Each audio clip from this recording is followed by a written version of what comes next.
The current way of life is unsustainable, and things that cannot go on forever won't. All paper assets are built on debt, and have the same fundamental flaw of counterparty risk. The only way to preserve your wealth is to have real, tangible assets. Most commodities have storage or degradation issues, leaving precious metals as the best choice to store significant amount of wealth in a small area, and silver is the best choice of them all. Gold and silver come out of the ground at a 1 to 10 ratio. They are currently trading at a 1 to 51 ratio.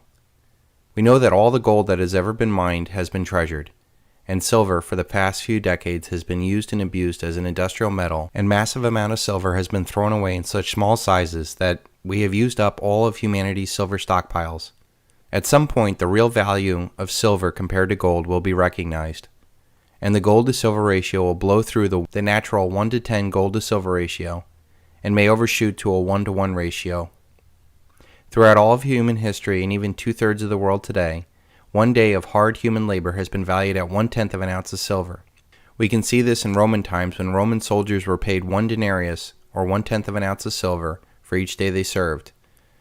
Even in China, Sun Tzu said that it would cost 1,000 ounces of silver for a 100,000 man army for one day. This is actually 1/100th of an ounce of silver per soldier. Factory workers at the turn of the century earned a dime a day, and believe it or not, 2/3 of the world today lives off of about $2 a day, which is about 1/10 of an ounce of silver. So in a post-fiat world with limited access to cheap energy and other critical resources, logic dictates that humanity will be forced to find a medium of exchange that is both portable and universally valued. Precious metals have always and always will perform this function. There is no alternative. The ultimate exit strategy seeks to capitalize on this paradigm shift.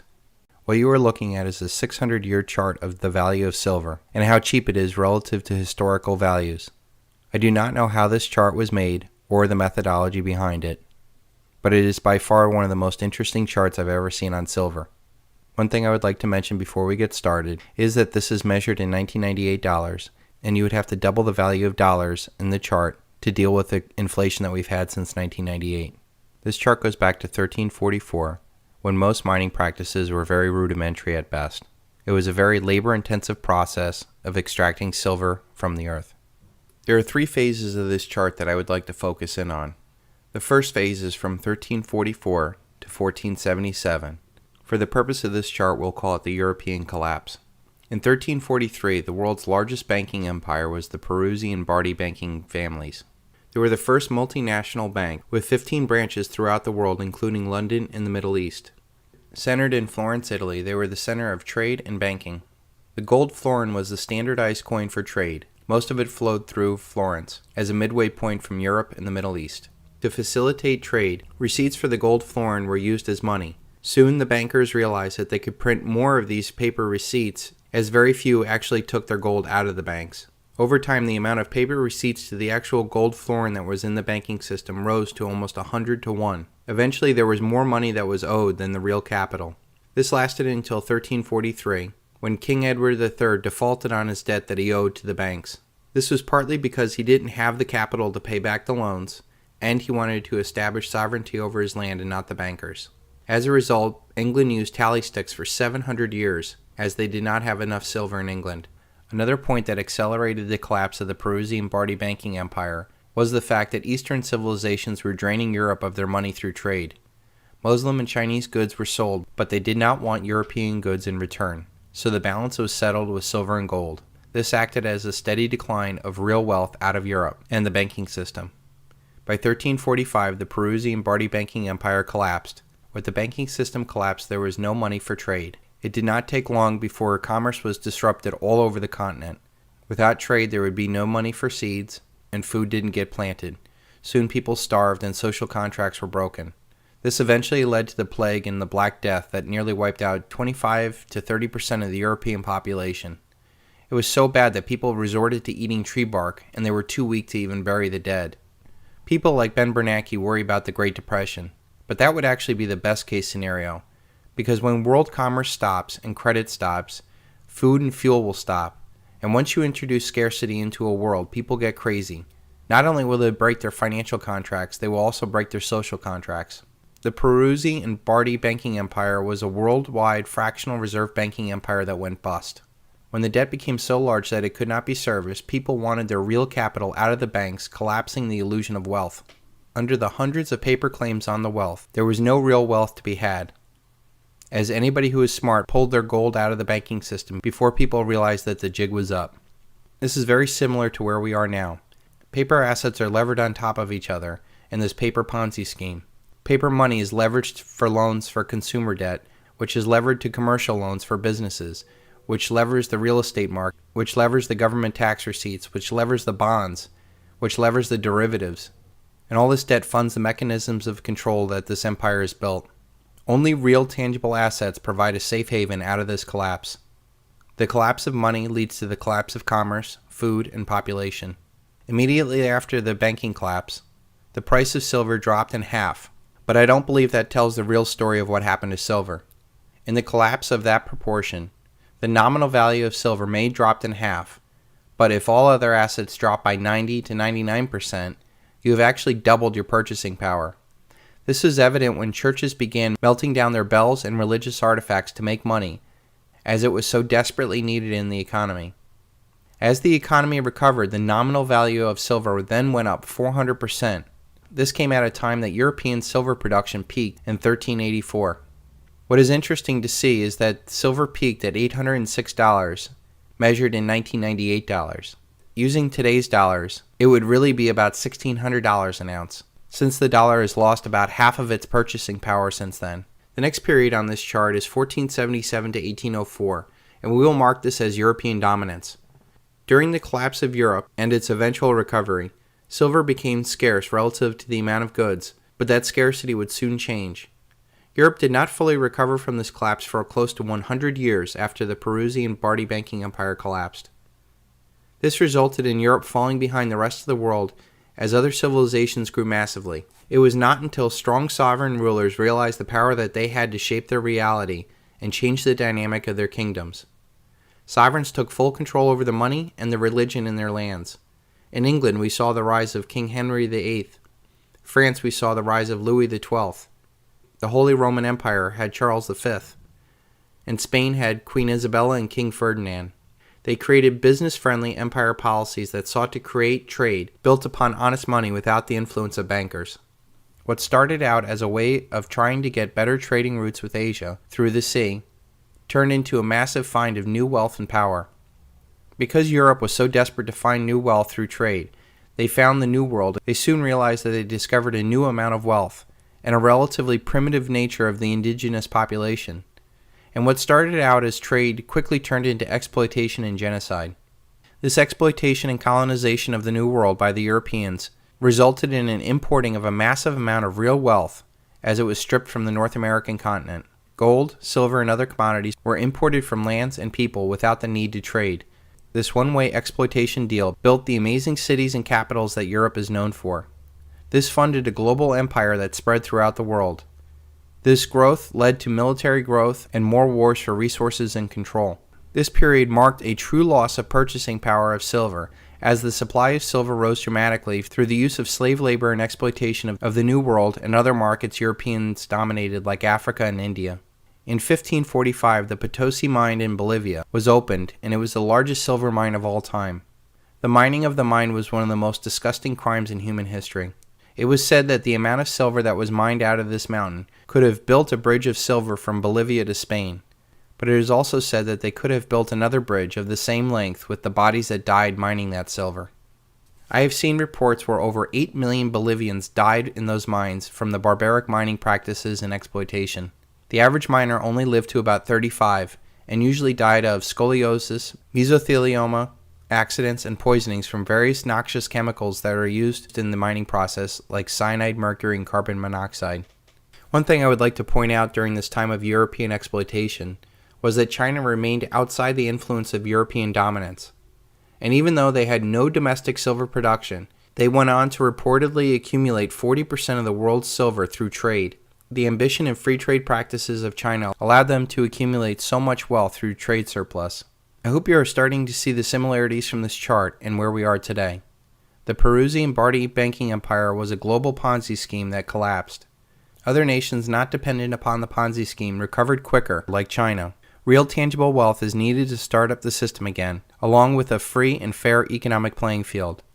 The Europeans relied upon debt and death through slavery and wars to increase their wealth, while China used trade to accumulate almost 40% of the world's stockpile of silver. This is eerily similar to where we are today, with the European Ponzi scheme built upon debt and death coming to its end, and China holding most of the world's wealth. The next phase of this chart is the Industrial Revolution. The exploitation of world markets gave capital necessary for the Industrial Revolution. One of the key factors of Europe's growth during the Industrial Revolution that many people don't consider is that energy resources, namely coal, were near populations that could exploit it. China's coal reserves were much further inland and not easily near the coastal population. The combination of capital, energy, and population gave a boost to Europe, as it solidly eclipsed China as the largest economies in the world. This did not make China poor, but it was not as advanced as the Europeans, even though the British created an empire that the sun never sat upon. China still had 40% of the world's silver and was very wealthy despite that it was not modern and certainly did not need modern manufactured goods from England. This resulted in a huge silver trade deficit for England, as it was drained of its silver as it imported tea, silk, and china from China. I will go much further into this story later, but essentially Britain fixed the trade deficit with China with drugs, debt, and death. The British East Indian Company imported opium made by the Thuggin Indian into the ports of China that not only caused problems for local Chinese governments, but it drained the silver from China. It finally escalated into 2 opium wars that stole the wealth from China, as China could not compete with the more modern and deceivious Western powers. The next major development in silver was the crime of 1873, where Rothschild agent Ernest Sayed bribed enough politicians to demonetize silver in 1873. This essentially made all debts that were owed harder to pay back, as the money of people was no longer acceptable in payment of debt. This new gold standard thrust America into the most brutal deflation that resulted in 90% of the money taking out of circulation, and is probably the worst time to be alive in U.S. history. The demonetization of silver was a powerful ploy by the bankers, as the huge silver discoveries came online in western United States like the Comstock lode. This newfound silver would have made America debt-free from all the new silver dollars that were going to circulate in the United States. But with the demonetization of the new silver discoveries, it only served to depress the price of silver and gave more power to the bankers that owned the gold, the debt, and the politicians. By 1913, the major bankers were even losing their debt and gold to the growth of the United States in the West. Most of their banks were centered in the East, but all the growth was in the West. As the United States grew, local banks were popping up all over the country, and businesses were now using profits to fund expansions instead of debt. The creation of the Federal Reserve put a stop to that, and it had affected America with monopoly debt money to control businesses and other banks. With the bankers firmly in control of the game once again, they went about creating more debt, and nothing creates more debt better than war. Wars were concocted to provide power and profit to fuel the debt-based illusion, and when real wars were not made, they created wars on ideas like drugs or poverty. This resulted in a sick symbiotic relationship where bankers created debt money and politicians spent money in debt. As a result of this new reality, the private banking power had silver relegated to industrial uses. It was deprived of its investment and monetary demand all over the world as humanity entered into a debt and death paradigm. This industrial use increased as the price of silver was suppressed and controlled and was treated as a cheap industrial metal, so much so that we've blown through most of the major stockpiles of silver that humanity sacrificed so much for. In 1950, it is estimated that the United States had 5 billion ounces in their strategic stockpile. Now there are none. It is sick to think that millions of lives had suffered and died for silver in the Potosi mines and are now callously thrown away into trash heaps. During the 1970s, paper money was dying, with the explosion of commodities like gold, silver, and oil. People like the Hunt brothers sought to protect their wealth from the Rockefeller banking and political power in New York and Washington. They wanted to keep their wealth in real things like silver. I have already covered what happened to the Hunt brothers in previous videos. One thing I wanted to point out that their loss was a symbolic loss for real wealth versus paper wealth. No longer did Americans see wealth as things that came from the earth like oil, cattle, land, and gold, like they saw in long-running TV shows like Dallas. It was now a new era of paper peddlers like Gordon Gekko from Wall Street. Those that sell the biggest lies make the biggest money now. Those that provide no real tangible value for humanity make millions of dollars a year. Those that have the most psychopathic and short-term plans stepped all the way to the top of power everywhere. This is the kind of world we have been in since the Hunts lost their battle in 1980. 32 years of increasing debt and degradation of society as humanity adjusted to the cutthroat nature that developed when sick people control societies. The good news is the system is reaching its mathematical and cancerous end. Our money is corrupt, our politicians are corrupt, our banks are corrupt, our corporations are corrupt, and the cancer of malinvestment has spread so far that it will kill off the once vibrant host. Cancer might see itself as a superior force like our current rulers, but cancer cannot survive without a host to feed on. We, on the other hand, can live much stronger when we don't have to carry this cancerous paradigm on our back. We are the ones that have to deal with taxes and regulations and divorce courts and crappy jobs, and yet we still are able to eke out a decent life. The criminal elite cannot function in a world where they cannot prey on innocent people by selling them lies to sacrifice for their cancer. They need us. We don't need them. This is what the Silver Bullet and the Silvershield seeks to do. Empower people to walk away from this cancerous paradigm before it collapses, and to accelerate it by deleveraging their illusionary wealth system.